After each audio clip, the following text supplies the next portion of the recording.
Highgate Selectboard meeting, January 4th, 2018. Can you believe it? First call to order is the Pledge of Allegiance. Yes. Is that like a miracle we all made it here? Well, you know, take every day you can get. Thank you.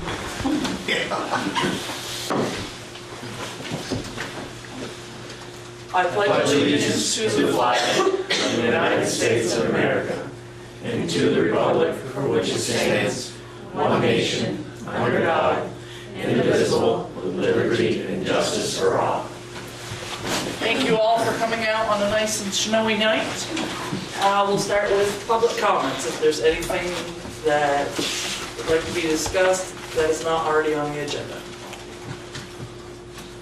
Okay, moving right along. Wow. ATV ordinance discussion.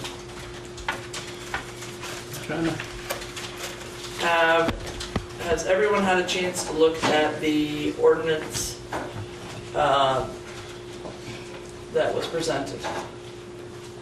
Bruce, did you look at it? You were there? Yeah.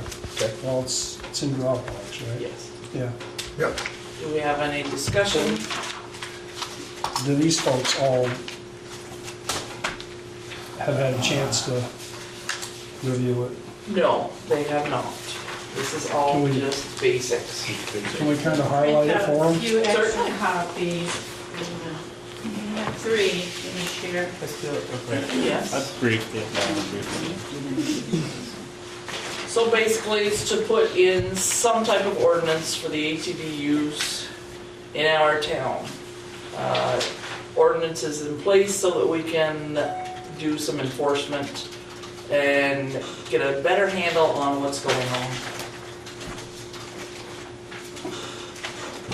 So do either of you want to, since Josh has my copy, do you want to hit the highlights? Bruce? I don't have a printed copy. I'm looking at Very this good. Okay, so mouse print copy here. it gives out the definitions of an ATV. It specifies provisions. Currently, we are looking at not authorizing on town roads located within the town of Highgate. That is to be expanded once we have a handle on what properties and what trails we can amass using the help of VASA. I guess the only part I wanted to add to that, and I mentioned it to Randy last time, was if a sugar or farmer needed to go down the road a little ways to go to his own property, I thought that should be okay. I don't know what your guys' thoughts are. It's stated in there that for them that own their land, or let's say it's written for written permission, it's supposed to be written permission. That would still be okay if they had written permission from farm to farm or sugar to, right? Is that what you're Do you have saying? to get permission from the town or from? Well, I would think you'd have to do the town on the road as well, right, for using the road. But I mean, it's stated in the laws that are written there that if you're caught on somebody else's land and you don't have written permission, you're still fined. Oh, right. But I mean, if you're going, most guys are sugaring from A to B, right? And I would assume that you can get Sugaring or permission. farming or anything, I Yeah. just think it should be okay to go from like their house. But I don't if know. it's on the same road, or I don't know. That's opening up a. But then you're opening up favoritism according to a lot of people, so. Right. I hear you. I just hate limiting people who I gotta do their job. agree. So one of the big things is all ATVs must be registered and operated according to the requirements of 23 Vermont State Statutes, Chapter 31. A valid VASA plate must be attached to the front of the ATV. VAS trails, which include the Lamoille Trail out here, which is the old railroad bed, that is restricted to the use of snowmobiles only. Penalties. Any person who violates a provision of the civil ordinance shall be subject to a civil penalty of up to $500 per day for each day that such violation continues. Each day the violation continues shall constitute a separate violation. The constable of the town of Highgate or any person duly appointed by the select board shall have the authority to act as an issuing municipal official to issue and pursue before the judicial bureau a municipal complaint. Any issuing municipal officer shall have the authority to levy and collect a waiver fee in lieu of a civil penalty from any person who declines to contest a municipal complaint. Offenses. First offense, $100. The waiver fee, $75. You are not to be on school or municipal property. The school fee is $200. No waiver. Second offense, $200. Waiver fee, $150. If you're caught on school property, $400 fine. No waiver. Third offense, $500. Waiver fee, $300. There's no waiver for the school property. ATVs and snowmobiles, if caught in violation of this ordinance, will be towed at the owner's expense. Operators of the ATVs and snowmobiles shall be liable in addition to the fee set forth for all repair costs incurred by the damage to town roads and or property caused by the operation of ATV and snowmobiles.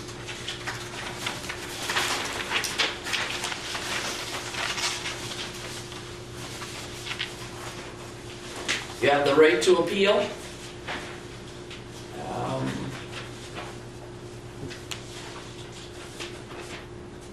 This ordinance shall become effective 60 days after its adoption. That includes 2 public meetings, this of which will be the first. There are various other things of the statements in here, but copies are available. Question, just for clarity, so tonight is the first one? Yeah. Because this is the first time anyone has seen this. So that would you schedule Right. 2 After this one? meetings and then adopt it after the second one? We certainly could, yes. Okay, I'm just to be Yes, fair. yes. Yep. I know So- that It's just that we've been so long without anything. Well, Yeah, no, but is but that what people prefer? We need to get something All started five. on. Well, this is the first I've seen And it. we're open for Right, suggestions. I mean, if you. I just perused it, I didn't even really read it. no, I think I think we should give every opportunity for public Absolutely. education. Yeah, we want the And public to public understand input. it as well, because, you know, a lot of them, their children are the ones running up and down the roads where they don't belong, so they give people. We're gonna get real serious about this. Yeah, we are. We're So right gonna now, try all and- this says is that you can't ride a four-wheeler on town roads right now. So, but the reason I asked is just so if someone were to come in and miss next meeting and the next thing you know, it's It's adopted. adopted and then they're like, well, we don't, is that right? Yeah, I was considering, we've talked about this a couple of times, so Yeah. I was, That you're does, correct, I should do it your way. Well, the way, not my way, but Yes. just so we get all the input Yes. that's needed. it's a little more than what you said there. I mean, what you just read was broadening it, the Yes. schoolyards, you know, the rink yards. It pretty much covers what we've had for a problem in our town. Every town has it for the same problem. And it's just that now you're not seeing it so much on four-wheelers because we got snow. Right, but if you regulate just those places, they're gonna go someplace else. Not just those places, Well, so you're out on the main road, the Gore Road, the main Our road. intent is to start a coordinated effort with VASA to set up some authorized areas to ride. Right, but So what's the that- difference between what you're offering and what the state already says is illegal?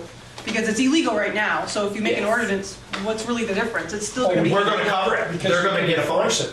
We're gonna actually They already- compensate them, and they're gonna be towed, they're gonna be fined. How do you catch them? We're not chasing them, but if they fill up by the fuel station and an officer think pulls our in, they're gonna pull the constable's keys, gonna and they're wind up being gonna call it our in a ATV. flatbed. Okay, so maybe I should start by reading a little bit more of this.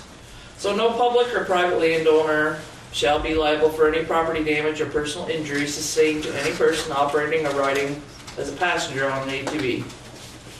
Blah, blah. It's a long-winded sentence. Riding as a passenger on an ATV or upon a vehicle or other device drawn by an ATV on the public or private landowner's property, whether or not the public or private landowner has given permission to use the land, unless the public or private landowner shares a fee to the operator of the ATV for the use of the property, or unless damage or injury is intentionally inflicted by the landowner. The use of snowmobiles is restricted to vast trails. Snowmobiles may travel the distance required from the trail intersection at Gore Road to the 2 local gas stations located in Highgate Center for the purpose of refueling and purchasing goods only. Travel is restricted to Gore Road on the right side of the road, traveling in the same direction as normal traffic, not to exceed 15 miles an hour. Crossing Route 78 is limited to a 90-degree crossing at the Gore Road intersection to the parking lot of the store. All other roadways are restricted from snowmobile use. ATV and snowmobile use on school and municipal property is prohibited. Fines will be doubled for violation of this provision. This does not include the section of the rail trail located adjacent to the school property for snowmobiles only as permitted with VAS membership. Basically, we are going through and trying to release some of the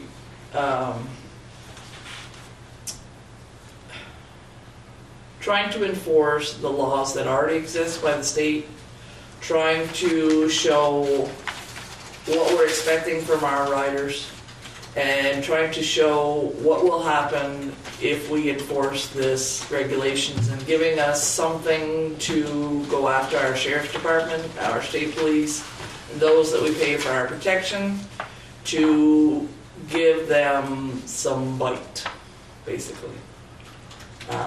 It also includes a section about the snowmobiles as well, because they're a motorized vehicle and they also fit into that trail system idea. We need to do something because we have a problem. We do. And this is our first basic draft of it. We do welcome public comment. And we would like to eventually issue a trail system like VASA, who's come a couple of times to talk to us, to give them our support and hopefully work with them to provide a safe place, a regulated place for four-wheelers to ride.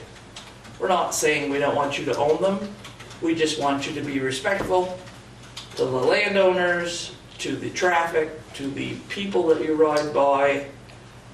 Let's have a little respect, folks. This is just a start. We also talk about opening up roads as we get more control over it, some of the back roads.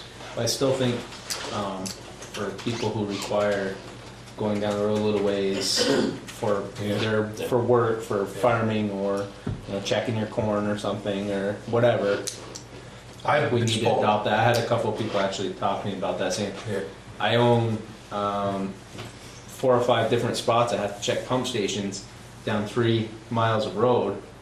I always take the road, go down and check those pump stations. Now I can't do that because of this ordinance. I just think we need something where it's okay within, obviously you have to abide by the rules within 15 miles an hour or something. Right, and I think in this ordinance that's proposed, it does state that for agricultural purposes, you can't. Yeah, sugar is agricultural. No, that's right, I think it's just like, first I think the select board should be, thank you for doing this, because I think there's a problem, but just like we had a problem in the frog pond, residents came to us, we had to develop an ordinance because people knew they could hang out there and the sheriff couldn't do anything. So we developed an ordinance, there was no loitering over there. It's not gone away, but it's cut it down dramatically, so. Yeah, well. I think the same thing here is to identify we have a problem in town, and we know the areas where they abuse it. We all know. And it's only a handful that abuse it. That's the sad part. Right. It takes 3 people to ruin it for 30 or 100, So we need to start, like you said, somewhere. It's a community problem. I think the community gets involved and we start identifying these people who are doing it and ruining it for the other people who use it responsibly. Right. So. I'm in favor of the ordinance. I'm in favor of any private landowners want to open their property up to VASA and have at it. I'm less in favor of opening up to town roads and the back roads and turning them into super highways for ATVs.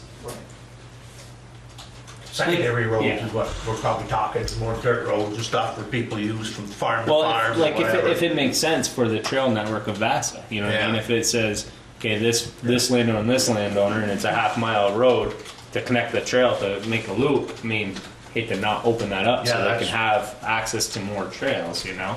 But if it's just, yeah, okay, we got 2 miles of back road, run up and down that road, no, that's not okay. So are they gonna be putting a trailhead on the private landowner's property? So they're not parking on the side of the road and? Right. It's all I'd say that part would of it. depend on the agreements that VASA can make with Yeah. landowners. Yeah. And they want to work with some landowners as well to make something happen. You know, if you can give them a place to ride, maybe it'd be a lot more easy in town like we have it here. You know, again, you got 2 or 3 that really abuse it, and it makes it look a lot worse than it really is. Yeah. I've got a farmer said, you know, he loves to take, you got a farmer sign on it, and they go for a little ride and get soda pop up in the village, you know, whatever, and go back. We're not looking for that. That's, you know, they're respecting things, you know. It's the misuse that we're getting. And, you know, the law enforcement says they're tied. We've spoken with them all. You know, and we're trying to make it where we can help them follow suit to what they can do. And when you say you can't, you know, we're gonna say we're not looking to chase them, but if 3 of them pull in and they just got done doing wheelies up the Gore Road and they're fueling up, there's no reason they can't pull the keys and get a flatbed in there. And if you start that, they're gonna see it, and they're less apt to be so open about it, maybe, and help the town out. We got a lot of complaints in this town for that. So I think it's a good first step, we'll just again, Right. solicit Gotta start as much somewhere. feedback and comments and as you can from the residents, because I think everyone wants the same thing, but it's gonna take a while to do it. That's what Yeah, it's a jumping off point, basically. It's to try to get something in place so that we can enforce it, And you've got to start somewhere. yeah. Have you guys thought about what happens if somebody contests it? There is a process to contest it. Right, but does that mean like you're going to court and the town incurs legal fees? Or have you worded it so that if they contest it, they own all the?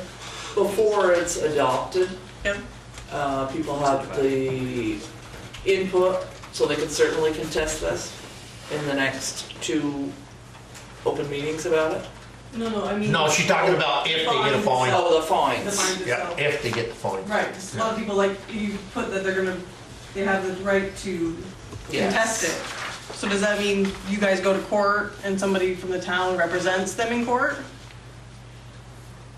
Or would it be appealed at the board level? Right, would they appeal at the board level? What she's asking is the town gonna incur legal fees from this, basically, right?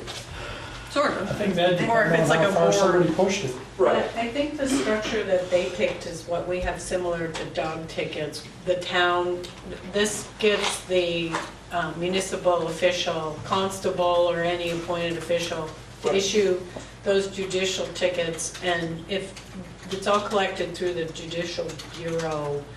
So if they don't pay, it's between them and the judicial bureau. We've never had to go to court for any of those. Many don't get paid, however, they're a record, and at some point it will catch up with people that don't pay them. So, but if the sheriff issues them, that's a different issue, and then I think the sheriff would be the one that would have to go to court. Because the animal fines, just to expand on that, when they receive an animal fine for not registering, Yep. they can't even pay that fine here. They have to pay it straight through the state of Vermont. Perfect, so you guys So- kind of, you were taking out of the. Right. Right. Perfect.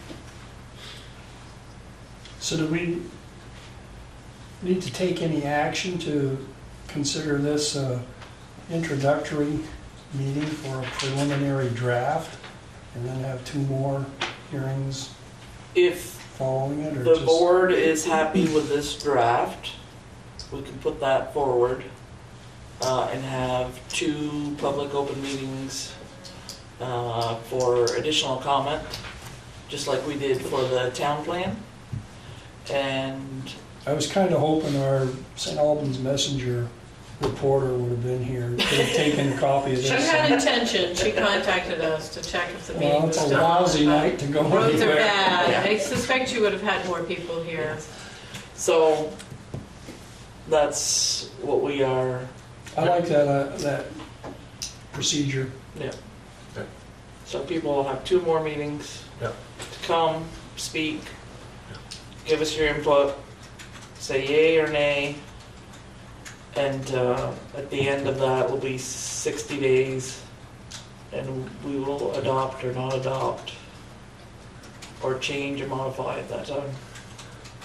So, So that would answer Josh's question for modifying for agriculture. Well, the agricultural is in the paper copy, but my, That's what I mean, my okay, Dropbox copy wasn't on okay, that. yeah, 'cause I thought that was all in there anyway for, And I think the agricultural, because it's a Vermont's a right to farm state, I believe that's in yes, a VSA statute somewhere that they can, even if it's gonna be clearly marked or whatever, but they're able to do that for ag purposes. So, yeah. You wanna make a motion or am I, when you make a Does it motion on need a that? motion? no, doesn't need a motion. Okay, so it'll be on our agenda 1 month from now, and then the month after. That'll give us, can I just add one thing where it says date effective, it's pretty specific there about the Gore Road to the 2 local gas stations located in the Yeah. Hill Center. Then Highgate Springs, there's a gas station there that's right off the Vast Trail. right? And there's a fair amount of traffic that comes over the lake that's considered a public highway during the winter. So there's a lot of people who gas up there. So just Okay. kind of specific, if we're gonna get down into that detail, like we did for this Highgate Center, Yeah, because of, that's been the struggle for Vast up there is people have abused it. So certain landowners have said, you're not coming on my land, so they've had to reroute the trail. So just to include the springs in that, because it is a fair amount of travel up there. yeah, Good point. definitely. Good point. Do you want to try to circulate copies of this through the stores and We could leave certainly- copies out so that people can pick it up and know that? Yeah, and I have certain people that I would circulate it to as well, knowing That's a nice some of them that abuse it. And I think if you structure it every month for the next 2 months, open Yes. meeting, just even if it's a work in progress on the ordinance, Right. 'cause there may be stuff that comes up for either if you're for it or against it, or, whatever, that you hear that feedback. Sure. Yeah. Okay, Okay. any other comments? Okay. Mr. Kroll has joined us for an AmCare update. Thank you. Evening. Thank you for coming out. Thanks, from the door. I think I mentioned a while back that we don't generally see much fluctuation and variation in what we do day to day, but I think it's good to have a review, which I wouldn't mind taking this time to do if that's all right. Sure. As far as our operation goes, we continue to pretty much go as we have been. We have, as far as vehicle goes, we have 6 ambulances, which we pretty much had for quite a while right now. We have 1 new addition to the fleet, but no additional vehicles. We still have a total of 6 ambulances. They're all licensed at the paramedic level. They're equipped at the paramedic level, but we haven't actually added any vehicles. So typically, as far as staffing, we have 4 staffed ambulances during the daytime, 7 days a week. In the evening, we have 3 staffed units, and then a 4th unit on call, scheduled on call at night, so they're at home with pagers if it does get busy. We don't use the 4th crew very much at night. We just like having that reserve, that little buffer in case we do see a spike in call volume at night, or it gets busy, or the roads are bad. So in those types of situations, we will call them in, but they don't generally see too much action other than just being a little bit of a buffer for on-duty staff. Employee-wise, we generally stay between 35 and 40 employees, and we continue to be right about in that range right now. We are a career service, so it's all paid staff. We don't utilize volunteers or explorers or young people. Pretty much, they're all adults and doing this as a profession. We have 20, I think, generally between 35 and 40, and most of those are full-timers. Right now, we have 22 full-time employees. And the balance of those are part-time employees or per diems.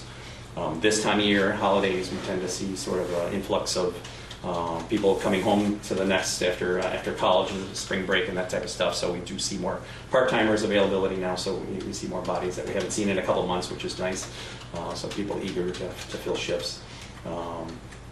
Paramedic-wise, we still have 11 paramedics right now. We have 3 more currently in the pipeline in a paramedic program now, just getting ready to finish up. That generally takes a little more than a year from start to finish, so it's kind of a long evolution from the time somebody actually starts the paramedic program, and that's after they become an EMT or advanced EMT, so it's a lengthy process.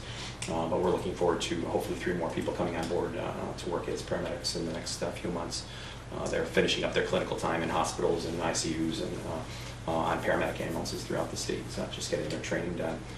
We also have people in nursing classes, we have people in the paramedic program, people in college and other curricula, so it's nice to see people are always kind of moving up and furthering their education.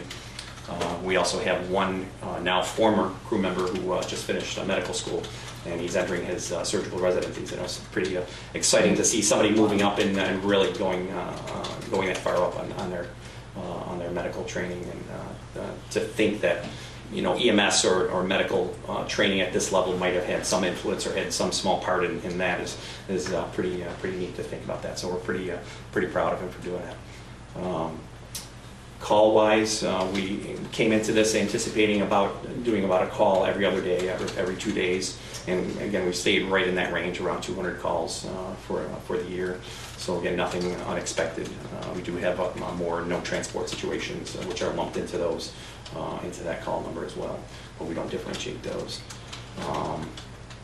Training is huge for us. We've been doing the paramedic thing for about 5 years now. We started that in the county, so we were the ones that kind of brought the inaugural team of paramedics in here to experience people essentially from outside or fresh out of class. And now that we've been doing that for a while, we've kind of taken the reins with training, and we've realized how important training is for these folks. The more education they get, the higher they get up with their licensure, the more important it is to get them up to snuff and keep them current on training and continuing education. So we continue to work with them in-house. We have paramedic preceptors in-house, supervisors that watch that. We have paramedic clinical coordinators to oversee their training. There's a kind of a probationary period when they first become paramedics. They have to be assigned with another senior paramedic to precept them. So it's kind of a long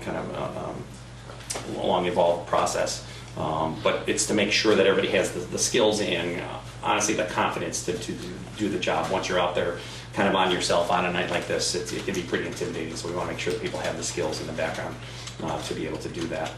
A couple months ago now, we actually had an in-house training that was fairly unique, something that we hadn't done before, right here at the arena. For some reason, all the stars aligned, and we were able to get a bunch of experts together under one roof at one time, and it was pretty amazing. And I think a lot of our staff and even the people that participated got a lot out of it. For those of you who aren't familiar, Northwest Orthopedics provides the certified athletic trainers for a lot of the contact sporting events that we see in the area, not only at MU, but at BFA and Enosburg. So those are the folks that are typically on site when they're doing their trainings, when they're doing their practices, and even at the events to sort of first respond alongside having the ambulance crew there as well. So we kind of made the opportunity to get everybody under one roof, not only the athletic trainers, but our paramedics, our EMTs, our supervisors, in the same room to kind of talk about the approach of assessing patients injured in scholastic sporting events, particularly on the ice. So it was a classroom situation where we brought equipment out and had the athletic equipment that everybody could look at. We talked about different protocols. We, in the EMS field, are sort of in a different world compared to physical therapists and athletic trainers and their background. It's in just a different discipline. So it was good to be able to bring everybody together and compare protocols, compare the training and the techniques of actually looking and assessing, particularly back injuries, neck injuries, spinal injuries.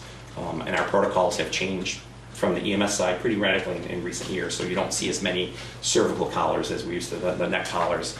You don't see as many of the backboards, which used to be standard, and a dime a dozen on every ambulance had 20 backboards, and now that's no longer the case.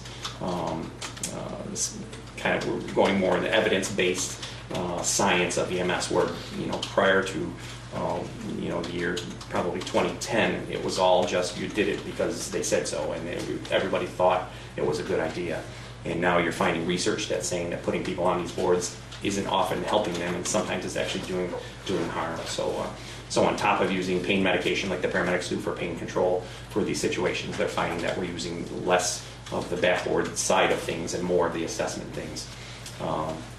But on top of the trainers being there, and on top of our paramedics and the EMTs being there to do the training, the kind of practitioners of the group, we also had the athletic directors of the schools there, and that was pretty unique to be able to have those folks in there and sort of have a top-down approach of these are the administrators, these are practitioners, everybody needs to get their head in the same game, and we need to work as one unit. So it was really reinforcing kind of what we were doing, and helped everybody with recognizing injuries and preventing further injury, getting people off the ice, and which is always interesting when you don't have skates on your feet. So we all like skittling around with that. So that was interesting all by itself. But everybody was out there and everybody gained something. We had examples of the different type of athletic equipment, the pads, the face guards, and we were able to practice hands-on, again, both in the classroom and physically on the ice with live patients, and sometimes fumbling through, okay, this equipment has a different tool that it needs, or this one is removed differently. So it was a good learning experience for everybody, but we were able to get everybody in the same group to do that. Keeping in line with the training side of things, we've been working with the St. Albans Police Department and the Franklin County Sheriff's Office and their special response team. I think I mentioned that a while back as well. Sort of a tactical team, if you will, for high-risk situations, firearm situations, armed intruders and that sort of thing. So we work with them. We've got our staff trained up to actually operate in that environment, operate safely with ballistic gear on. We have ballistic gear for our staff now, and we have specialized medical equipment to address that should that happen in our area. Nobody likes to even think of a remote possibility of an active shooter here or a school shooter. Or, God forbid, a terrorist event. We don't like to even think about that possibility, but that doesn't, it's not an excuse for us not to be prepared. And I give the Chief Taylor of St. Albans PD a lot of credit. He's a very big proponent of pushing this and getting this out there. And one of the things that we're, currently working on is sort of a simplified public approach to how to deal with these situations. And again, the average Joe on the street doesn't want to think about somebody coming up to him with a gun or something. But we want to get everybody in the mindset of thinking, it might not happen here, shouldn't happen here, maybe it won't happen here, but that doesn't relieve us of the responsibility of thinking about it or being prepared. What if it were to happen, not to you, but to your neighbor, your child? You want to have something in the back that you can pull from and say, well, I heard this one day that this could be something I could do to make things better or to alleviate part of the problem. So we're working on a program that's going to come out hopefully in the next month or two, so you should hear more about that. I don't want to steal too much of his thunder. But it's a program that's going to be out there for the public to say, how can we address this? If we see something in a public place, something that looks dangerous and we know is not right, how do we encourage people to report it?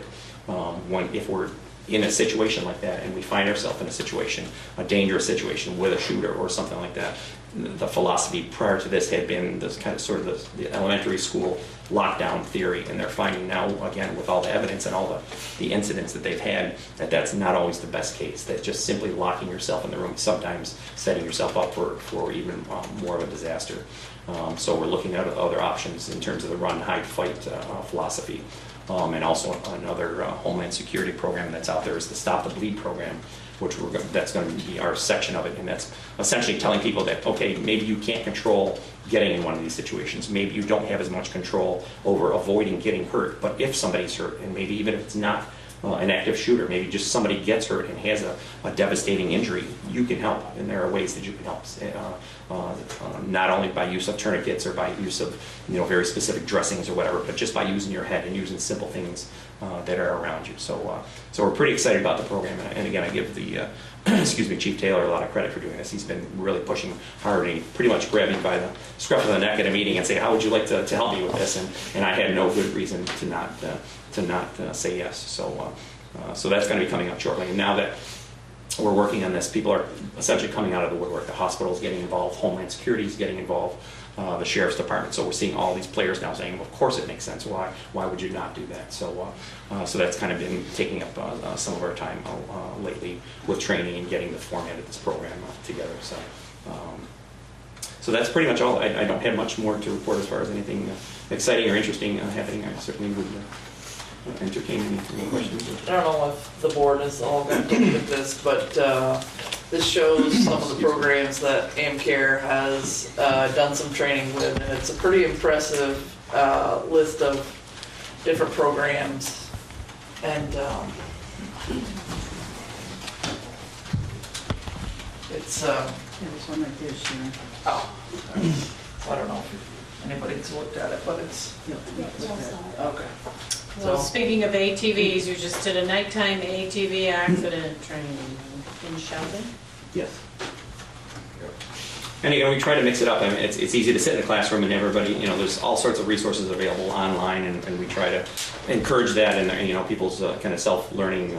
Their state provides a website for us, a host site for us to do training online, and they have prescriptive things that we need to do to fill certain amounts of hours for relicensure every 2 years. And they also offer some other courses, just kind of variations of the standard training. But our philosophy is more getting out there and applying what you've done online, what you've learned in the classroom, and actually getting out there with the equipment that we have. We've done in-services with the fire department here and other fire departments. When we get new equipment, we typically in-service them and try to get orientation scheduled, just how to operate equipment. And simple things like that can help, make or break a call, make things either very clumsy or very efficient on a call, and really make the difference in a patient's care. So we try to get out there and do more of that practical application and not focus just on the classroom part of that. We do that during the daytime, but our monthly training sessions, we try to actually get them out there and get their hands dirty, basically. well, it's certainly very impressive when you look at the programs you've done. Everybody puts a lot of time in this, and that's reflective of every service, certainly in our county. And everybody, when you enter this work, you're committed to it and you do it. It's like firefighting, it's like anything else. You love it or you're not in it. So people spend a lot of time, a lot of their own time, a lot of the volunteer time. Even though they're paid people spend a lot of their own time just gearing up for this and thinking about this and learning about it. So it's pretty impressive to see the amount of effort and time that, frankly, that everyone in the county puts into training.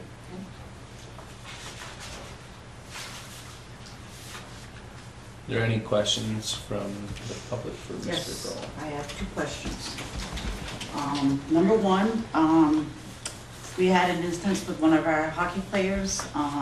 AmCare was there Saturday night, was the first time I've seen them there since the hockey season has started. They were there at both the games, but that is the only time I have seen them, and Josh knows I go to hockey games. We had an instance with one of our hockey players, Sam Bouchard. He had a concussion. AmCare was not there that night. I know for a fact AmCare was not there because I go to all the hockey games. That's one of my questions.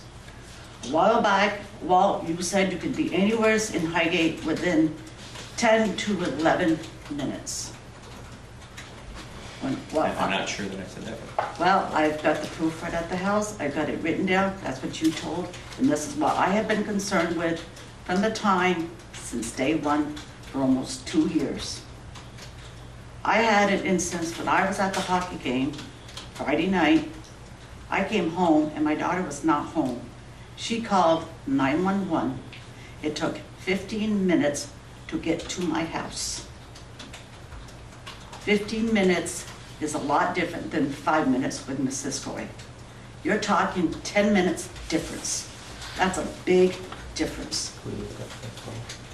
And I've got the facts right here. I've got the time. If there's any questions, I've got the proof right here. 10 minutes is too long. I have been concerned from the time since day one. This happened at my house on Friday night. 15 minutes is too long. Can we see that? Yes, you can. Sue, is your daughter okay? My daughter's okay, but I was scared because I did not know where she was. And the time is something I have been concerned about right from day one. Was the time from Mrs. Coy to AmCare is the difference. 10 minutes is 10 minutes. and that's too long.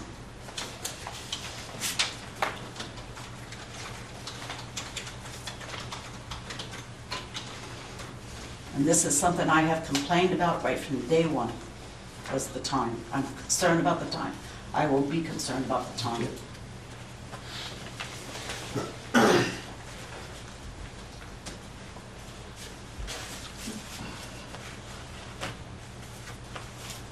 What was the first question? First one was last hockey game, there was not There AmCare. was no AmCare, St. Bouchard had a concussion, and there But was what no... was the question? Where was AmCare? No, or- AmCare was not there. So is that Is the that your question? question? Yeah, AmCare was not there. So the question is, Why weren't they there? I can't speak for every scenario, but they do get called, waiting calls, so there are situations when they, I mean, we do get called away. for sure. AmCare was there on Saturday, I will say that, they were both there on both the games. But that's the first time I've seen them since hockey season has started. Well, also with, you know, the other sports, when you guys first signed on with Highgate, you told us that you would be at the sports games, and, you know, my kids play soccer, they play basketball. Very seldom see an ambulance at the school events. You know, when you first started out, yeah, you showed up, but now as time has passed, I'm not seeing anybody there for those games. We don't cover basketball games. That's something we've never covered for schools. For soccer games, as long as we have a schedule, we assign a crew to cover unless they're called away. Well, just when you first signed up with us, though, you said you would be at all of our sports events. And, you know, that's one of the things. And if you've got 6 ambulances and you're only using 4, so why couldn't you send like the 5th one to cover the sports events and make sure that we're covered? Again, we cover the contact sporting events, but we don't cover basketball. Kids get hurt in basketball too. I mean, you know. And I'm just saying that, one sport, but the other sports events, we haven't seen you guys there either. And Saturday night was the first time I saw AmCare there. That was the first time I've seen them since hockey season started. I mean, hockey's very rough, and we had one of our hockey players that night, Sam Bouchard, that ended up with a concussion. His mother was supposed to be there, but she cannot talk. I'm talking on her behalf tonight, because I did talk to her last night. I was at the rink last night. They were not there. I'm just telling you the facts. So speaking of facts, in all fairness, the contract with AmCare does not provide any additional payment to AmCare for MVU's sports. That's right. He said that was included in everything. Right. Our prior service did have that as an additional cost. Right, but we're not getting it, so, you know. Right. I guess the general thought is, they would like to see more effort to get AmCare at the games. I know you do get called away, but, They are assigned, again, to contact sports, not the basketball games. We don't no, cover those in any absolutely, of our communities. but, hockey. But they're assigned unless they're I called. haven't been to any of the high school games. I can try to make more attempt to go to them and see. But I do know I've been at the start of a couple of games and I have not seen an ambulance in the parking lot. I've seen, like that's 20 minutes before the game start. You know, I see Swanton PD pull in and get stuff set up, but I have not. Has AmCare received a schedule from MVU? That's the thing. I don't know. We get them sporadically, but we do push to try to get as many as we can. So you contact We for the... end up generally contacting them. My concern is, you know, hockey's a very rough sport. Oh, absolutely. And that night that Stan got injured, he did end up with a concussion. I think someone else got hurt that night too, or Saturday Right, night too. exactly. Right? And They felt pushing before, the net. when we had the other rescue squad, they were there at every single game. That I will vouch for, because, and Josh knows I'm at the rink. And it just, we had an instance last year, same thing. One of our hockey girls was on the ice for 15 minutes, care was not there. You know, I see this and it makes me very upset because I'm very close to those kids. And they know who I am and I'm very close to the kids. And it just makes me upset to see that we're not being covered and being taken care of. That's my only concern. So how many hockey games have they had at the arena? We've had, I think we've had, the girls have got 4, their record is 4-2. I would say at least, we would have had at least, I would say at least 6, 7 games right now. Home and away, or just home? Home. I'd You say, know, I mean, it could be 7, We 8. had it on the schedule today, so. I'd say it had to be more than that, just because of the tournament, there had to be at least 6 or 7 games last year. Yeah, yeah. I know. I got a few concerns. Are we talking about verbal promises that were made or items that are in our contract? That's concern one. I mean, you ladies are quite correct in taking Mr. Kroll to task. I'm sorry to throw him under the bus, but you know, this is a very large, very warm topic here in Highgate. So public concern is very important. But on the other hand, my second concern is I don't know where there's any proof, and I'm not hearing any proof that anybody else would do any better. There's a lot of, I forget the term I want to use, observations of what specific instances, but I don't know, when we look at the dispatch calls over the course of time, it seems like Amcare has been pretty well living up to the specifics of what I know, what little I know in their contract with us. But, you know, if somebody's got some evidence otherwise, I'd certainly like to see it. And not just anecdotal evidence, I mean some hard evidence. And I guess my question about how many games is, if I felt that strongly as you do, Yes, so that I would have been there here to the town office or on the phone, finding out where why Amcare wasn't there at the second game versus, you know. Yeah, and I mean, I've seen it. I mean, I live at the rink. No, I understand. Don't take that. I think some of the parents have. I'm just saying that Yeah. if the community has concerns with some of the service that's being provided or not being provided, we should be in contact with the select board or the town clerk expressing those concerns so it gets rectified by Mr. Kroll or a previous provider right away versus someone getting hurt That's last why I'm night. here tonight. I wanted to make sure that it's brought up, that Walter was here. I've seen what's going on. They haven't been there. Except Saturday, they were there. I will say that. They were there for both games. I will say that. And like I said, we've had incidents in the past. We had a girl on the ice last year that laid on the ice for 15 minutes. I was there. I saw it. Yeah. You know, I think like saying is, if you notice, like if we have a game, say Saturday night, and Amcare's not there, don't wait until next year when Mr. Kroll comes in or quarterly to give us an update. Tell us right off and say, hey, look, Amcare was not here last night, so that we could say, hey Walter, why was Amcare at the game last night? If he says, well, we had a 2-car collision on I-89, both our ambulances went there, this is why. Okay, well, you know. But if it's just yeah, and I because, understand that. if it's just because, well, okay, we had him parked up in Sheldon and he should have been there and they didn't feel like driving down, well, yeah, that's a problem, Yes. you know.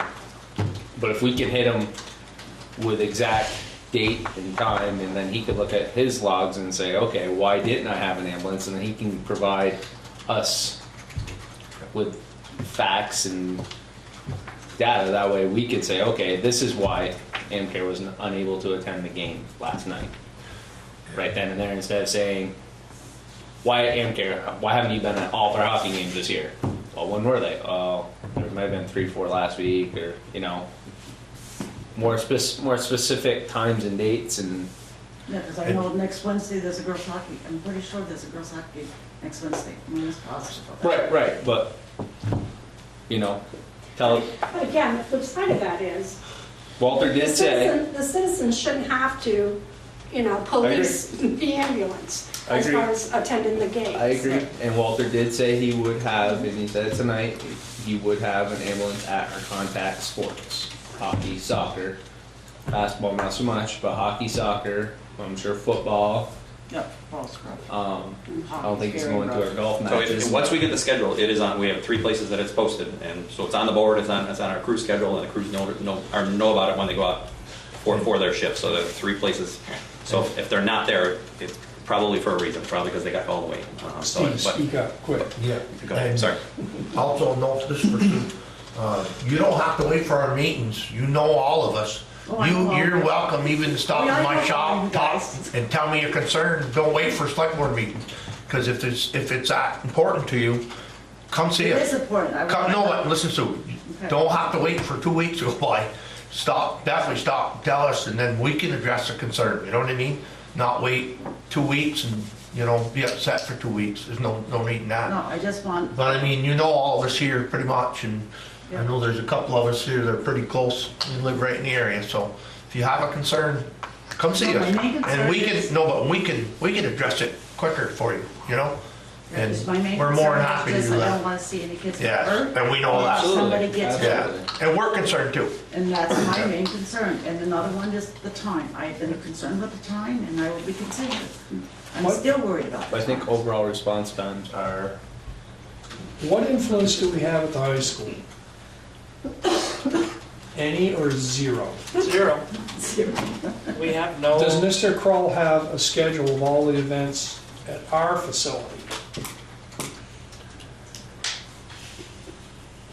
All right, then we ought to, the first we ought thing to is, do our best to provide AmCare with the schedule of whatever's going on at our rink.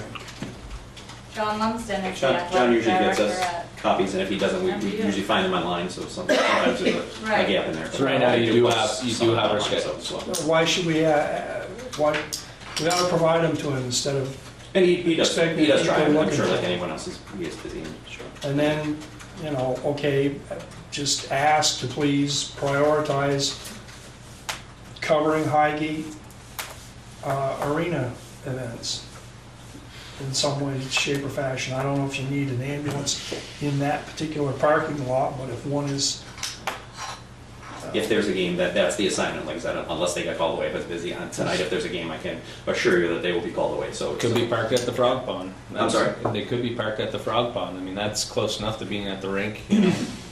I've seen And again, just because they're not at the rink doesn't mean they're in the area, as the other side of it. So, Exactly. They're on the road, they're either going from, you know, Parking at the rink from Russell Road, from. can be challenging. From Sheldon, so they're on the road, and so just because they're not physically at the building doesn't mean that they're not nearby or going to or coming from, so. But if they're not there, it's because they were called away, and that's the bottom line. As long as we know about the games, the crews are assigned.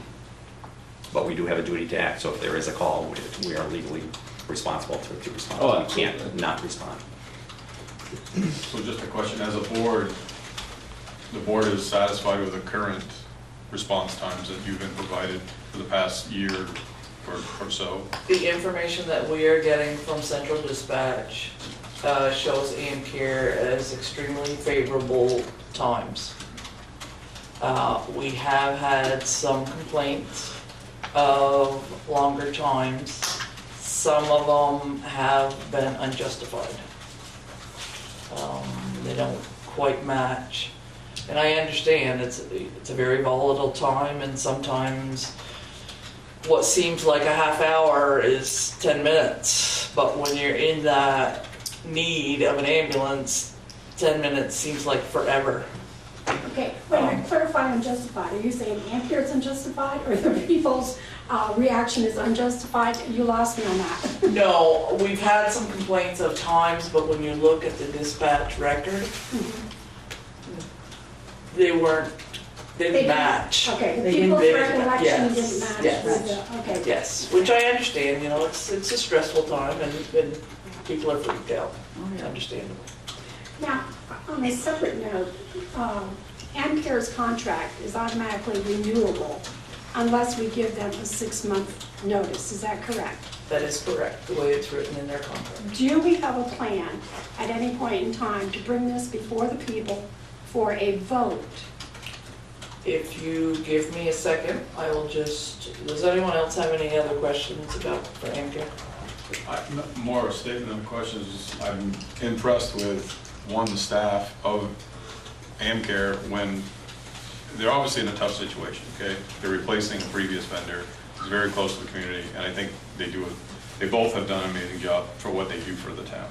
It's not been easy for anyone. But I will say both previous provider and the current provider are doing the best they can with the situation. But I would say that seeing the AmCare rig at Frog Pond or in another visible part of town, I live in the Springs, makes me feel better because I know they're going to react when needed. Or if I don't see them there, I assume they're out helping someone else. Not that they're sitting somewhere else, if they're at the airport or wherever. I trust that they're able to respond in a timely fashion. So, soon to get, sorry. Gee. I have Sue on the mind because I'm thinking of hockey. Gene, to get back to your question, you saw me take Mr. Krull aside when he came in. The reason I did that was so that he was not shocked or dismayed on camera when I made this statement. The town of Highgate has settled with Missisquoi Valley Rescue the lawsuit that was pending.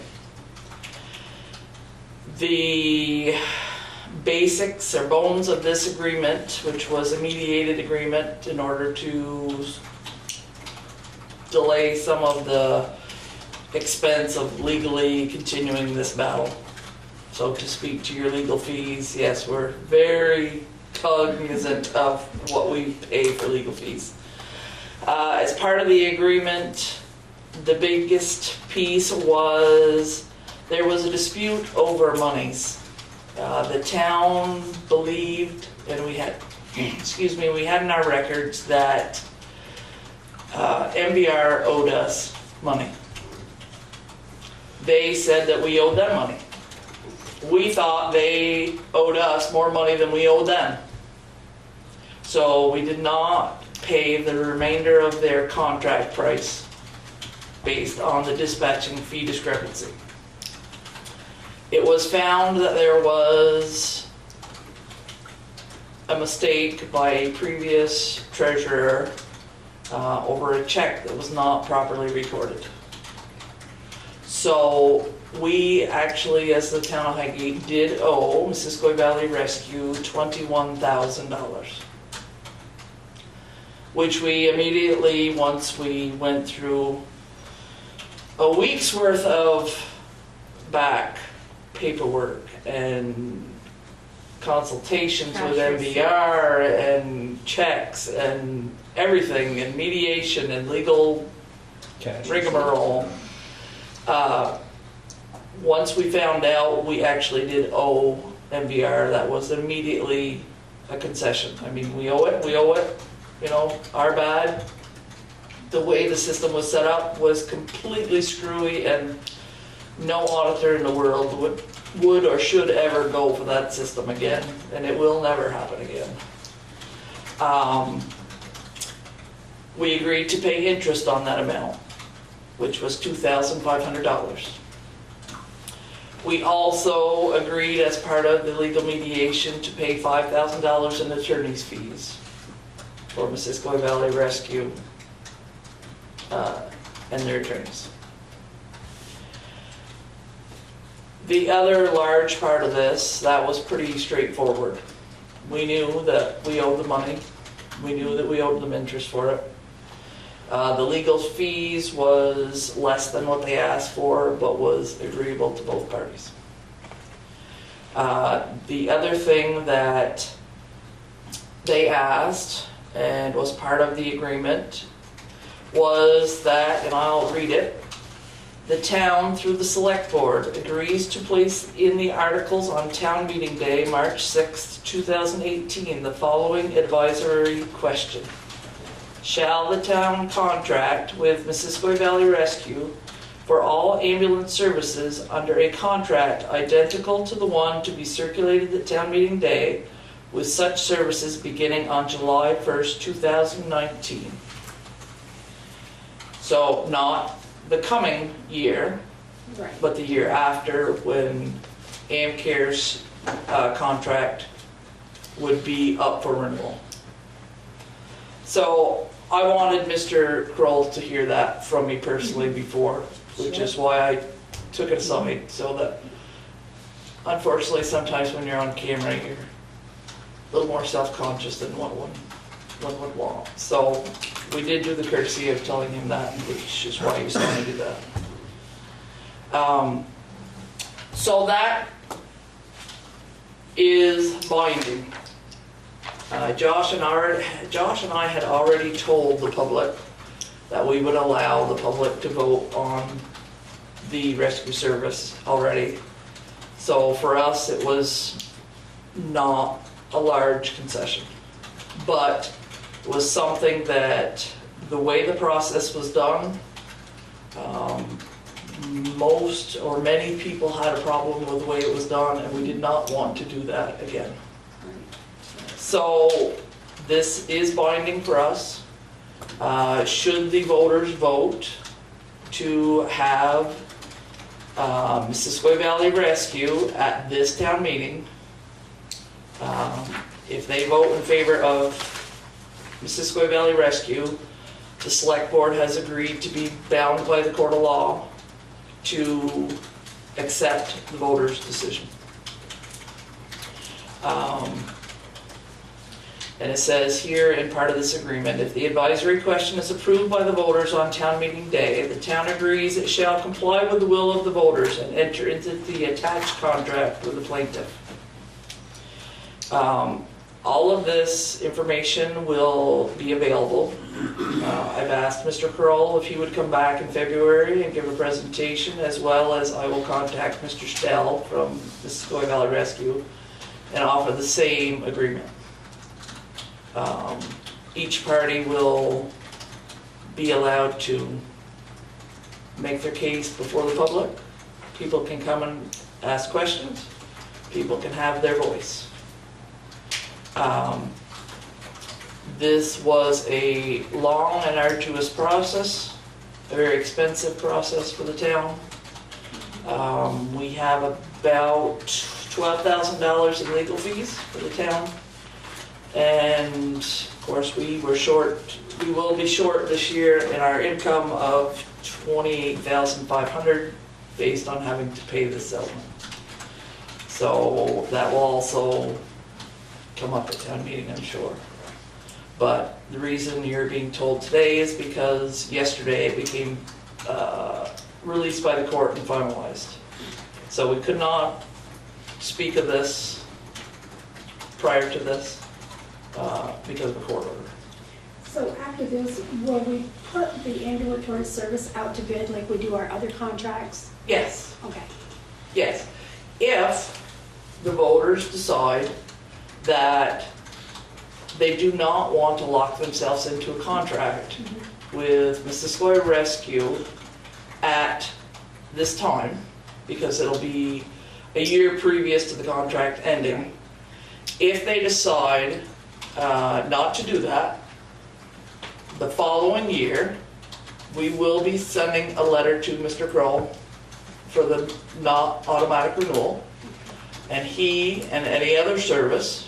Well, I think we'd want to do it right off because we've got Yes, 6 months. certainly. But he and any other service would bid and present to the town in a fair and equitable manner. Are we gonna get the budget numbers for Missisquoi prior to voting to know what that expense will be? Yes, It actually Yes. says in there the same contract of which AmCare is providing Okay. at this time, correct? yes. We had some concerns, and we've worked pretty hard with our lawyer, pretty hard on making sure that the town's position is covered, no matter which service that we go with. So that there's a nice legal contract, that the town's, basically, to put it plainly, that the town's butt is covered. And we want to do it openly, fairly. It was considered to take this conversation into executive session, and we refused to do that. This is now public information, and we're presenting it that way. And we thank you. We thank you. We thank Because I know you. this has been a very long, hard, drawn-out affair, and it's been going on for a couple of years, and I totally understand it. The way it was handled in the first place was absolutely wrong, and I think it was a slap in the face to NVR that has been there for 40 years, and it was terrible. Let's see what happens in March and go from there. And I will tell you that I have been very impressed with AM Care Service. They have done an excellent job. They're professional. Yes, they've been very professional, very part of the agreement, which with whomever we contract will be quarterly updates.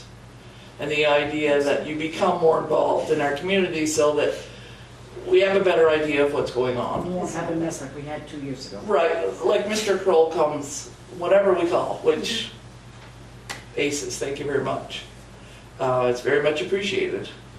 At least, we might not always agree with something. We might take an issue, like with the hockey games. But you can come here and you can say that to him, and he can advise his crews and take that into account, and that's worth a lot, as far as I'm concerned.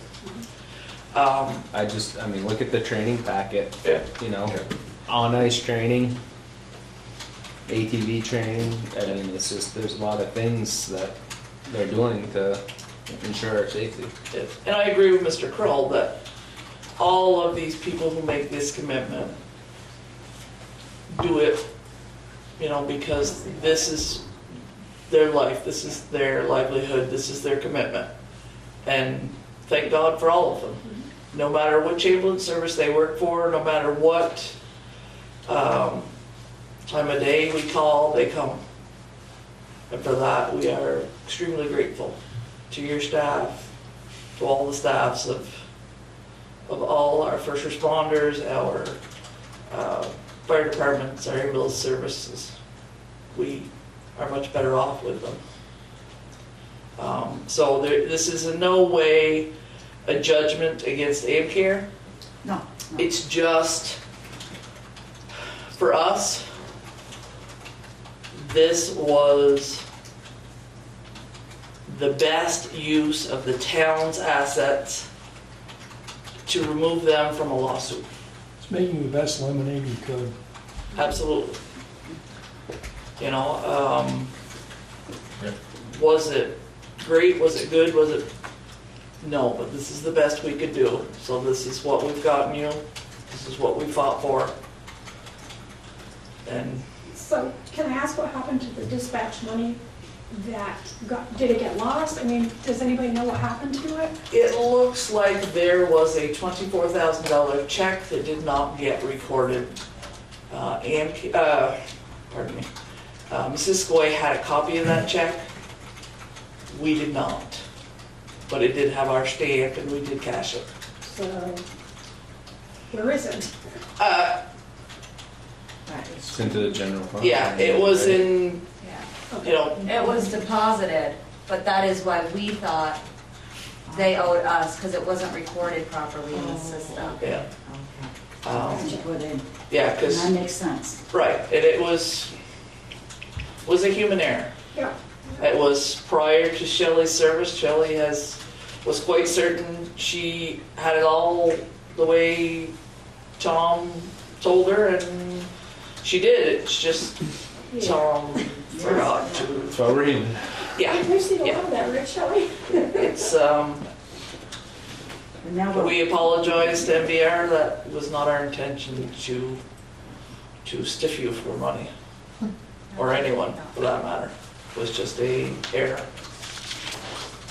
So, that is our big announcement today. Question, it said, you said advisory, and you Yes. said binding, so I'm just wondering, is the advisory part is, if the town votes? Technical terms, it's an advisory vote, but by this Court order, court order, we have to, we're bound. we're bound by it. You know what I mean? We can't have it a binding vote, right? Because it's a contract. Because it's a contract, we can't have it a binding vote. So the vote has to be called an advisory vote, but because this court order, we have to accept that advisory vote. Right. It's all been a lot of legal. I understand, it's just a contradiction, I was just wondering. Oh, Yeah, no, It's it's a contradiction. It's statement semantics. Yes. Yeah. So yes. Go in front of the voters to put the contract back out, and both providers or potential, could be another provider. The vote will say, do you guys want to go with MVR, right? Yes, on July 1, 2019. From the Yes. It's a yea or floor. nay vote. That's the Vote will come from the floor. Yeah. Based on what number though? I guess that's what I'm asking. There'll be a copy of the contract that we'll provide. Oh, I brought it here, right here. That'd be the contracted amount that Amcare has. If the voters say yes, then that's what we have to do. So the number would be first contract year beginning July 1st, 2019, the town shall pay $86,281.80, subject to the town meeting approval contingency, more particularly described below.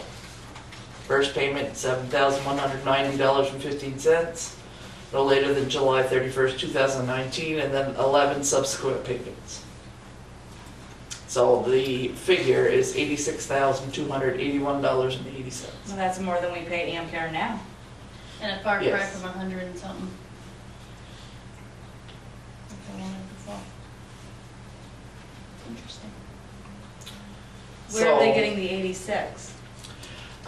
think that They is- believe that that would be the incremental increase that Amcare's contract would be should they be chosen for the new 3-year contract. That's because Amcare's contract has a Percentage, yes. every year.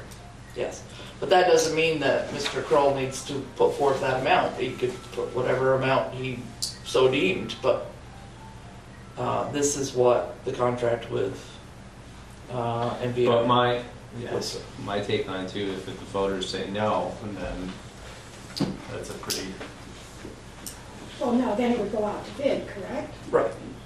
yeah. Yeah, I know, it's convoluted.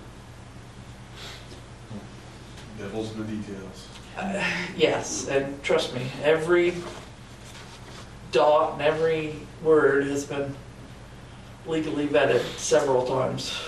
I think the people in the town of Highgate want to say in the next time we Yeah. Oh, contract absolutely. out. That's what we're doing. Yes. We're putting that to the people. Okay, we are, but I just want to make sure that, Definitely. we're not locking into No. the 86 number if another provider could come in at 76. If, That's all I'm saying.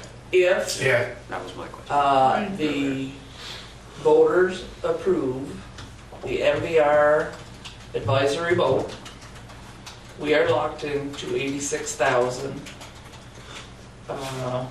Sorry. Where'd I go? Yeah. $86,281.80. You are legally bound by that because that is the contract that would be given. So if it gets negated, say, they say no, it goes out to vote, it goes out to bid, do MVR now allowed to rebid it at a lower amount? Yeah. Yes. Just like Walter would be allowed to rebid at what he thinks is his amount, Or Correct. another provider. or another provider? Yes, anyone could have that option, yes. And is Walter gonna be allowed to be at town meeting so he can have his say as well as to what, his bid might be, What are you doing? Oh, no, they have to do a sealed bid. it has to be sealed bid. Right. Even though MVR is putting out right off the bat at town meeting, it's gonna be 6. But if that was denied, then they would come back with it Right. Right. For the sealed bid bids. Right. for the bidding process. Yep. So, But low bidder may not always be the best. right. I don't know as your policy would make you do a sealed bid process. It would be more of a request for qualifications. You would do like you do for consultants. It isn't based on lowest price, it's based on price and all the other Right. factors. That's what usually. All of So it's does. not really that you would put it in a sealed bid. Someone could present So a yes, proposal. Mr. Kroll could come to our town meeting, absolutely. Like I said, we're going to invite both parties in February. Have them do a presentation for those people that want to hear what is going on. I would respectfully ask people to come and participate in that. It's- Different venue. Yeah. It's easy to go with that idea of being upset about the process that happened last time.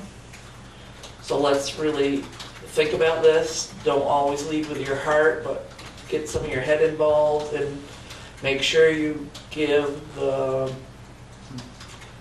matter some thought, Like you some said, the consideration. devils in details go through, you know. So we're hoping that we'll have some concrete facts for people to see, some nice, Bar graphs. I like bar graphs. there you go. Bar graphs are great. But to give both parties an equal, fair chance at this. I don't want to just feel like we threw Mr. Curl to the wind either, because we didn't like it when it happened to MVR, so why would we like it if it happened to AmCare? Well, it's not that we So- didn't like it, that it happened to MVR. We didn't like that the people had no say. Yes. That was the whole issue. Yes. I mean, if the people vote for AmCare, I'll applaud everybody because the people would have spoken. Yes. And that was the whole issue. That was the Yes. whole issue. But I would say one thing about that this board settled with the previous vendor on a lawsuit they brought against the town of Highgate, which I commend you for. Yes. They didn't come to us and ask us how we felt about it, but we They wanted to took vote care on of it. Right. They have the power to do that, and they did Right. that, so thank you. Thank you. Yeah. But going back to the previous decision by a previous board, right or wrong, let's commend them for making a decision. We learned a lot from it. Yes, It we have. divided this community, Exactly. and another decision like that should not be made just Right. by emotion. Right, right. And I agree with you 100%. Well spoken. So that's why we're trying to be as open and honest and public as we can be with this. Like I said, I didn't give Mr. Kroll any unfair advantage. I just didn't want him to be surprised on camera because, And that was the way to handle it, you Sharon. know, but I'm being very open about that. You know, I did it. If you want to shoot me for it, shoot me for it. So that was our big announcement. That is the last of the lawsuits that the town of Highgate was in. And so all of the lawsuits have now been settled. Well done. Um, Well done, guys. So we're gonna make sure we don't get in anymore. Or at least try our damnedest. Now we can start. We like our We town lawyer, but, contacts. or yeah. cell phones. we like our town lawyer, but, I'm sick of paying them. yeah. We don't wanna be quite so cozy. Told that, don't take this fast, but I'd be happy if I never have to see you again. Yeah. So in February, when we have this meeting, we'll have copies of the contract for people to look at. Copies of the general statement that's released, copies of the settlement agreement, so people can see what we've been doing for the last 8 months. Is that something that Wendy could put on the town website? Yeah, she certainly could. It is all public information now, as of yesterday. Sharon, were you thinking AmCare and MVR were going to be at the same meeting in February? like the town meeting pre-information meeting or whatever? The second, I think it would be nice to have them both in the same room. So that way if there's questions, they can be answered. I agree. Yeah, that's true. Would that be at I the don't like this he informational said, she town said, I meeting want night? both. No, we're starting to prep. I would, Or separate from that? I would like to see it separate and give this appropriate time so that each can present in their own fashion, in their own amount of time. The public can have plenty of time for inputs and questions so that we all are an informed body and not just willy-nilly. So yeah, I would like to see that as a, First select board meeting in February. yeah, we'll try to do that. If not, we'll do a special meeting for that. Yeah. But we'll let, Change it when you do. yeah, we'll let Mr. Stell and Mr. Kroll know in advance so that, yeah. Yeah. And like I said, we are in no way pooing AmCare service because I think they've done an excellent job. So thank you very much. And I know this is a difficult situation to put you in because it's quite bizarre, but sorry, but unfortunately that's the best we can do. So you have my apologies, but also thank you for your service. Is there anything else about AmCare or ambulances or MVR or? Okay. Moving on. Thank you very much, Mr. Crowe. Thank you. Yes. I do appreciate your meeting with us, very much so. That was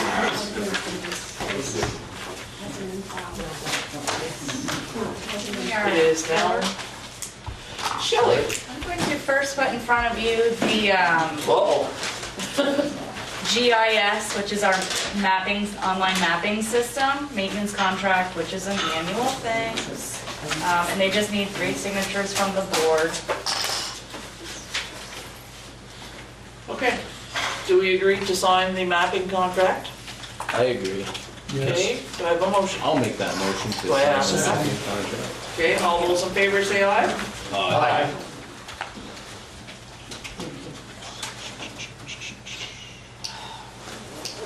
The only other thing I have is the check warrant. I've been quite busy with year-end payroll, 1099s and W-2s. 941. All the reporting. But also very busy with getting the town report started. So we've got a good jump on that. It's going to come together nicely. Good. And we are still set to meet on the 10th Yes. at 6 PM for our last final budgeting session and also putting the warrant articles together. And Finance Committee, Jean, you'll be there on Monday. Finance Committee meets Monday, the 8th at 3 I'm PM. going to write that I down, will January be 10th. there as well. Yeah. Perfect. And I know Ron said he was gonna try. I was gonna say, what if you do was to move it back for like Sharon, who's working, so she doesn't have to come middle of the day? I mean, we can talk about that at At the the meeting, meeting? but that might be something to consider. Yep, for sure. What time's our budget meeting? 6. All right, 15 minutes to get off the ice. They already canceled school We did for tomorrow. receive, yes. Really? Wow. It's canceled. That's what that number was that just called. That's what my phone was ringing. Right, that's what it is, No, right? there's no school tomorrow. School's canceled. You have that right there. I'm like, why is that number calling me? I saw his phone ring at the same time. Mine? Yeah, right. But I Lost my need to, track. Oh, I need we to make did myself receive notes someplace else two about these extra bids meetings. for our fixed asset project.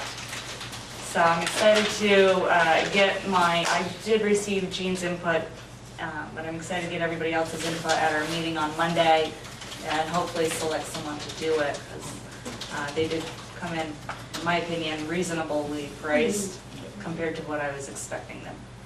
Josh, sign the warrant. I'm putting a reminder on my phone so I come to that budget meeting. Okay, good. I think I want to be there, Yes, you should. so I'm putting that in my phone. I'll sign it. Did anybody have any questions about the check warrant? Too late, I signed it. That's it.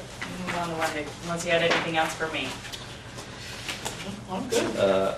Question about Steve, the fire stipend, why did he get one? Why is his late? Is that what you mean? Paperwork wasn't in on time.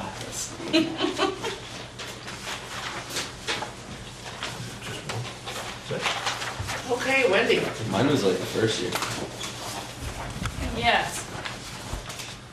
You got the minutes from the 21st? Yes. So has everyone had a chance to look at the minutes for the 21st? Either. Do I have a motion? Move to accept. Second. All those in favor say aye. Aye. Those opposed? Ayes have it.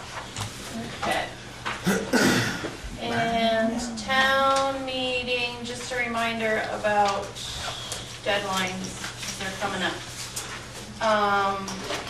Petitions and consent of candidate forms for elected offices on the ballot are due to me by Monday, January 29th at 5 p.m. with a minimum of 21 registered voter signatures. And petitions for warned articles are due by Thursday, January 18th at 5 p.m. with a minimum of 105 registered voter signatures. And the only other thing I have for you is our first liquor license renewal application for RL Valley. Right on top of it. Yes. So I make a motion to exit the select board meeting and enter into the liquor control board meeting. Second. All those in favor say aye. Aye. Aye. Those opposed, ayes have it. So we have a motion for RL Valley, Highgate Mobile, liquor license. You're making that motion? Nope, you can certainly make. I'll make the motion to accept that liquor license for RL Valley. Okay, do I have a second? Yeah, I'll second it. All those in favor say aye. Aye. Aye. Those opposed? Ayes have it. Watch this, go on the approved section, not the disapproved section. I was gonna highlight that for you, I forgot. That's all right, we got you, we got you.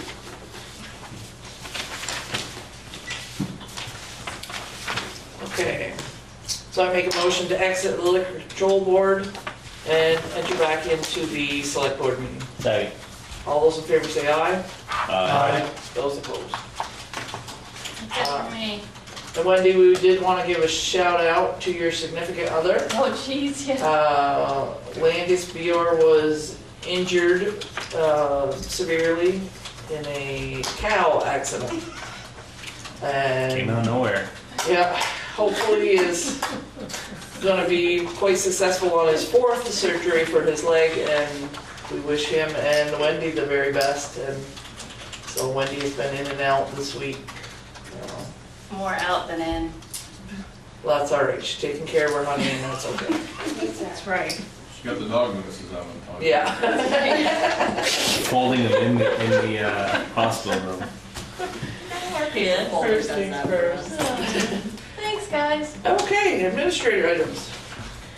Easy for me too, just some updates. Josh. We are seeing some credits from Frontage Road Solar Project. We haven't got the whole cycle figured out yet, so Shelley and I are chatting with them. It's not all clear. We asked for a meeting and they canceled twice on the site visit that we did schedule. So I've asked them for that as well. So we'll be communicating with them because they did put another lock on the gate as well. So. Okay. So yes, we need to either have the Which gate? key to the lock, or we shall cut the lock because that is You keep cutting them. town property. I thought there was a knockbox that was part of the contract. There was supposed to be. There's supposed to be a training for the fire department, and it hasn't happened yet. We've had 2 separate appointments be canceled. No, I meant when they were constructing or installing it, they were gonna put a knockbox at that time, not, Yeah. they haven't. Okay. But we will reach out to them again, perhaps now they will be a little more, Me, yeah. we shall see. Okay. All right. The ding dang dehumidifier RFP is still Saw there was some circulating. long emails today about that.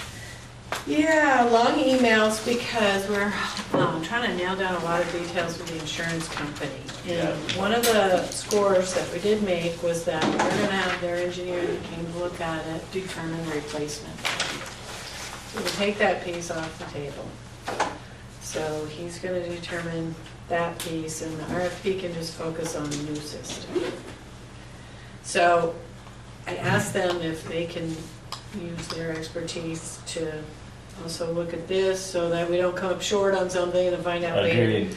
So he has it in his hands. I have not spoken to him. Is that the engineer that I met up here? Must be. No, this is someone that, he is going to be determining replacement value, but the gentleman who does loss control at Passive is going to be reviewing this RFP. Oh. So hopefully we'll hear tomorrow. I did tell them we wanted to get it out. So the meeting the other night, did January 16th get a thumbs up as your site visit date? Because we need you guys there. Yeah, I didn't go to that meeting. I don't go to the facility meetings. Those two were probably there. I was, Wendy was not. Yeah. I was with I my thought patients. Mark was coming and I didn't see him. Ryan today? Oh, No, he never came. I think it says Mark.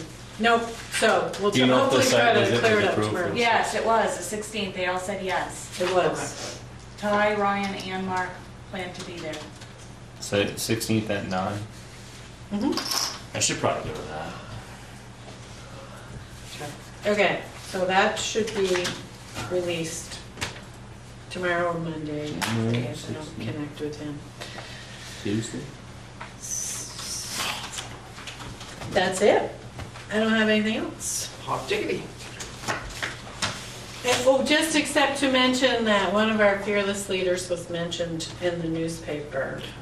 Sharon got a nice pat on the back for stepping up and really being a strong force for leadership in Highgate, and I think they really nailed it. It was a nice article.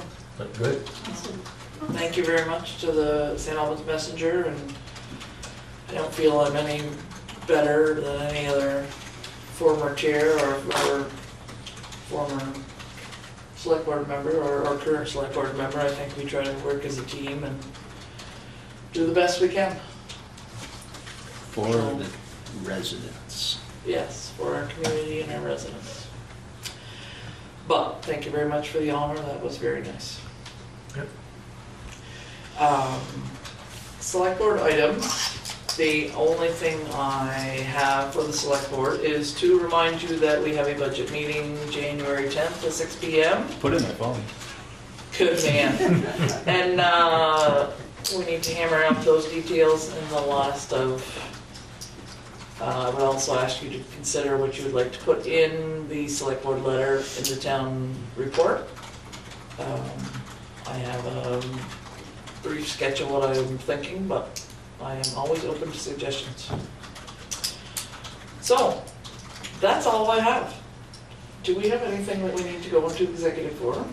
I don't believe so, but you also have an extra meeting to meet with the rec and arena facility board on the 17th. Okay, so we have to remember that too. It's on the bottom of your agenda. We talked about that the last time, so Wednesday. at 6 o'clock. Okay. So it's going to be a busy month. Yes. And please, the weather is extreme. Please check on your neighbors, your friends, your relatives, even the people you don't like, and make sure they're okay. Because we don't want to lose anyone in our community because of the weather. So So please, we've already put alerts out to our fire department to take extra care in our highway department. So please, all of you, really look out for each other because it could become very deadly very quickly. But otherwise, please travel home safely and thank you very much for your input. We do greatly appreciate it. Just a quick one. Yes? I did have some follow-up questions on some of our discussion at the end of last. For our last executive? meeting. I guess so. That's what we discussed them in before. Okay. All right, so then I will make a motion to exit the general session of the select board meeting and enter into executive session. Second. Second. All those in favor say aye. Aye.